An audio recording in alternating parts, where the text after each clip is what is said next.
If I pitched to you a game about killer clowns, demon creatures, and a haunted amusement park, you probably wouldn't expect it to be the funniest fucking thing you've ever experienced. But here we are. As first impressions go, this might be the best and worst at the same time. What the fuck is this? I don't know. This was a really weird game. Follow our social networks. Describe to me this main foe. This guy here with the 4 eyes. Weird ass Pennywise. He's closer to Yoda. I'm going to eat your brains. Oh god, his voice is incredible. I'm going to do that voice for the whole video now. Okay, good luck. Did you enjoy this book too? Because I did! Honestly, I think your voice is better. I should have done the voice acting. I think you should have. This is definitely a voice acting improvement from the last. They're called EpiXR. What? The development team. Oh, EpiXR. EpiXR, I think. Yeah, they spelt it wrong. EpiXR. But I expect nothing less. Because we've just, the video for Antarctica 88 will go out like a week before this, but we've just finished talking about it. Yes. This is a step down. It is, and we still don't know if this was before or after Antarctica. It's both their first game and their 5th game. They don't know, we don't know. We don't need to know. But it's fine. We're really with it. So if Antarctica 88 was quite obviously inspired by The Thing, this one is very obviously inspired by It. And other things. And Silent Hill. Yeah, I was going to say, it's definitely heavily inspired by Silent Hill. 2. The story, I guess, maybe is a little bit more intriguing. If we're going to go down that route, what I quite like about this game is it changes. It's varied more. Not necessarily for the better, but it does change. Most of the environment is the foggy town, which, as we said, is very Silent Hill 2. Yeah. I'd like to compare the 2 games, if you would. Oh, yeah, absolutely. So I just want to take a moment to really hold up Death Park 2 and see how it stands up against the irreverent classic that is Silent Hill 2. A creepy, oppressive atmosphere. Tick. Yeah. Set in a town surrounded by unearthly fog. That matches. And an emotional journey that tests not only your faith, but also your spirit. I mean, it crushed... But most importantly, my fucking patience. It definitely crushed my spirit. The town is there. Yeah. And that fog ain't normal. So it's got that going for it. Pretty unearthly. Maybe better than Silent Hill 2. Really? It's funnier. Silent Hill 2's got Pyramid Head. But this one's got the funny clown! Okay, so now we've compared it with Silent Hill 2. Don't really think it'll be better than Silent Hill 2, but I accept that. You've just outed yourself. We're going to have to play Silent Hill 2 now, so that you can actually talk about this game. Compared to Silent Hill 2? Yeah. Okay. Without being a liar. Okay, but regardless, I'm now going to compare it to Antarctica. 88. 88. What does the 88 stand for? Oh, 1988? Yeah, I probably. imagine. They put the 80s in it, and therefore we want to buy it. There you go. It's true. We're in. Was The Thing released in 88? I thought The Thing was 1980. I would double check it now, but I'm going to find out during the edit anyway. Keep getting distracted. I need to stop. Okay, so what my comparisons are between the two. One thing is the controls in this one are better in some ways. And much worse than others. And much worse than others. So you can reload with X. Great. Perfect. Mwah. Mwah. Brilliant. I love that. Double chef's kiss. Double chef kiss. 2 chefs kissing. That's how good that is. But when it comes to using a first aid kit, it says you should press B. However, that didn't work for us. What did work was every time we crouched, we used a medkit. So if you don't want to go through all your medkits at once, try not to crouch too much. I feel like you're being sarcastic No. and mean about this game. Right, Not at all. hold this medkit. Hold this first aid kit right now yeah. and crouch. It's gone. Oh. You've used it. I have. That's how that works. I guess Don't that be getting is... sarcastic. Yeah, Don't fair be enough. doing long-winded, silly, sarcastic jokes that go on for way too long and you get way too angry about. It's not on.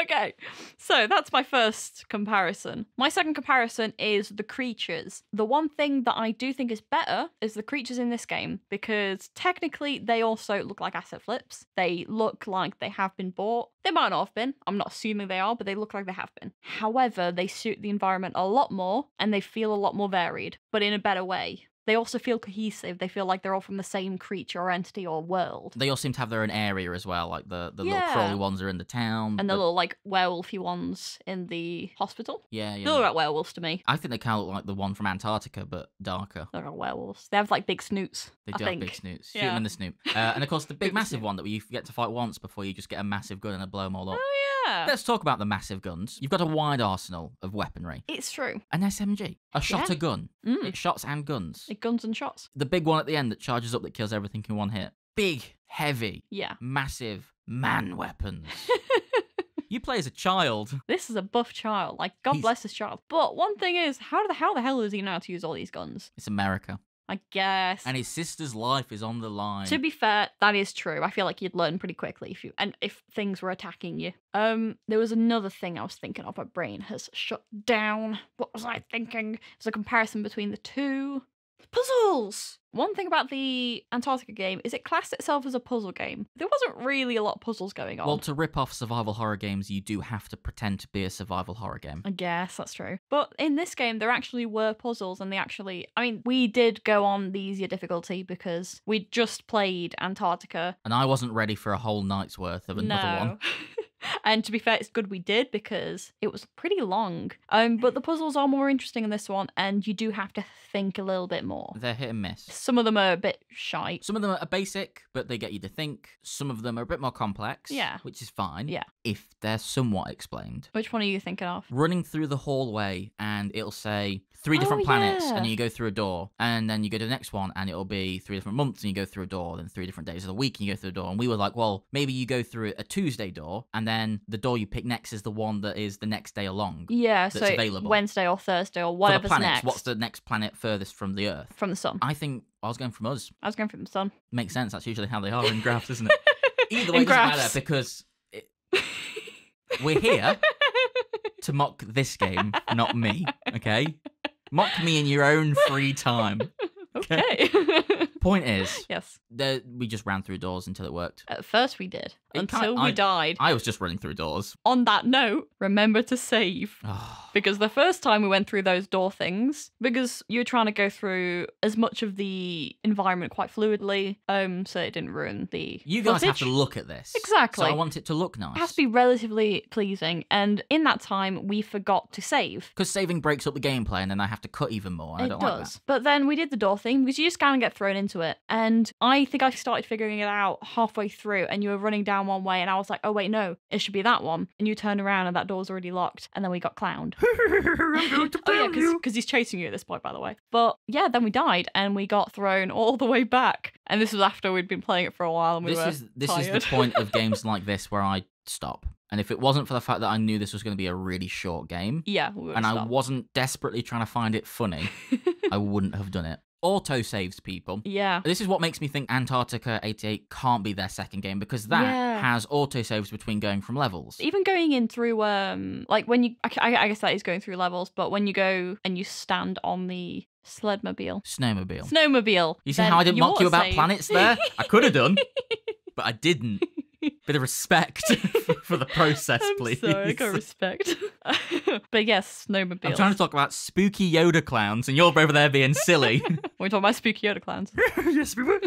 But yeah, autosaves, come on, guys. 101. But then again, if it was one of their older games, they might not have put that in. That's fine. Regardless, we've moved on. But yeah, remember to save if you're going to buy this game, because that is annoying. I don't want people to think, oh, we're complaining because it's hard. No. I don't mind that. Something like Resident Evil, or probably more appropriately, Silent Hill Tim, doesn't have autosaves. You save at typewriters or at symbols on the wall, and if you don't save, you die, you go back. But Silent Hill 2 is a game that is made well.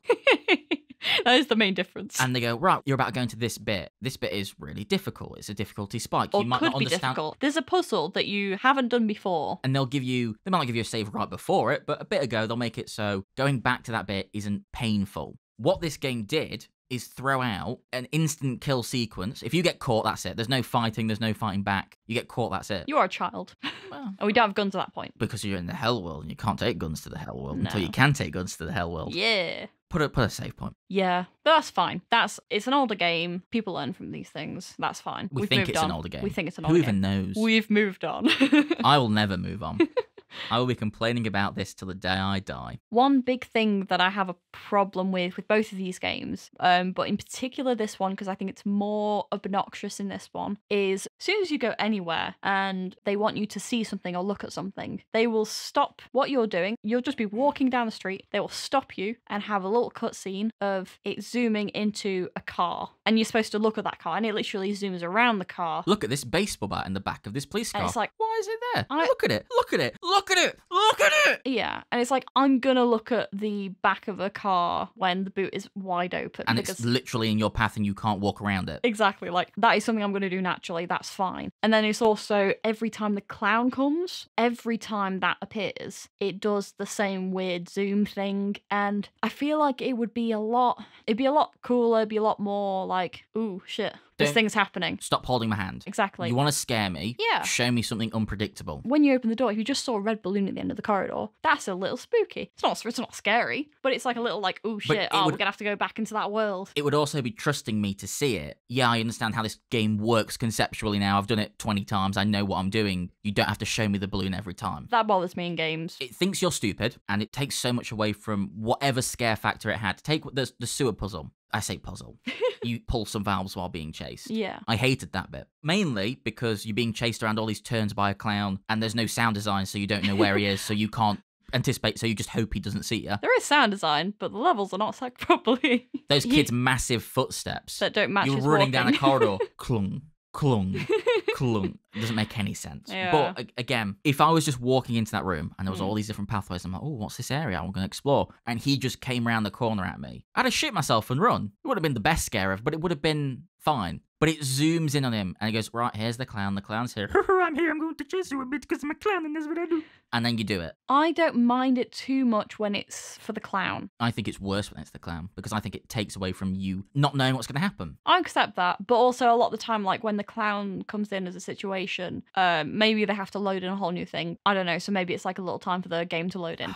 Regardless, when it's the clown, because a lot of the time when the clown appears, he does a little talking thing. So to me, it's like, you know, when you're watching a film and the villain comes, there's a shot of him and they're like, haha, you tried to follow my plan. And accept that if anything he said was inspired. Oh, obviously, or creative or interesting. Well, my problem with that is with the balloon. The balloon's not saying anything and it's very obvious and it's the end of the only corridor I can go down. So if the balloon said something. If the balloon was like, haha, you can't get me, and I had to chase a balloon, fine. But because it's an inanimate object that's just there, that isn't moving, it's the only place I can go, it's very obvious. Let me go to it. Right, I'm going to get to the end of it now because the longer I think about these games, the sadder I get. And I considered, for a brief moment, a small, tiny little moment, getting Death Park 1 to see how it holds up, to see if it's funnier, because we played Antarctica 88 and it was bad. It was bad. But we cackled the whole time. We didn't stop laughing. It was the funniest experience I've had playing a video game, maybe ever, and I wanted that so much. And the second the silly clown popped up at the beginning, I was like, here we go, this is going to be better. And it was worse. Yeah. Because it wasn't silly funny. And I didn't get Death Park 1 because I've already given these people £10 of my real life money. I'm not giving them any more. But when we were playing Antarctica 88, we were like, oh, okay, these guys might be geniuses. They've made this game that's supposed to be this horror game inspired by a classic, but it's really funny. And they actually just make bad games. Maybe. But it's pretty cheap. We had fun. Because that's the thing You with didn't like... pay for it. But we had fun with it. There are a lot of games we've paid a lot more money for, or that are more expensive in general, that are bigger budget and made by actual companies that we've had less fun with. I still had fun with Death Park 2. It was still stupid and it was still weird as hell. And the way the clown runs is great. And that's entertainment itself. I'm gonna get you. Exactly. When you get to the graveyard part, just walk to the opposite side of the graveyard as far away as you can and just watch him. Just watch him run. Better animations than Cyberpunk. Yeah, exactly. So it's a bit of fun. Typically in these videos, we're the ones asking the questions to each other and answering them definitively based on what we think. This is the first time that they've asked us a question. Would you recommend this game to your friends? No. Why did they put a picture of actual Pennywise on a piece of paper in the opening next to their clown, as though we wouldn't think, oh wow. Oh, wow, yeah, no, this clown's way better than Pennywise. Get him out of here. No, it makes your clown look shit. Yeah. I'm done with this game. I don't want to talk about it anymore. Nah, me neither. I'm going to go play Tanky Tanks. I'm not going to join you with that. I'm not going to play it either. I'm just joking. Well, this is fun. I guess. Thanks for watching the video, guys. Have you played Death Park 1? Can you tell us what happens? Does the clown die at the end? I hope the clown dies at the end. He probably doesn't. I never die. I'm an evil clown. If you do want to leave a like or even subscribe to the channel, that would help us out a great deal. And if you do want to help us out financially, our Patreon is in the description. We appreciate anything you can give. Apart from that, thanks for watching and cheers. Bye.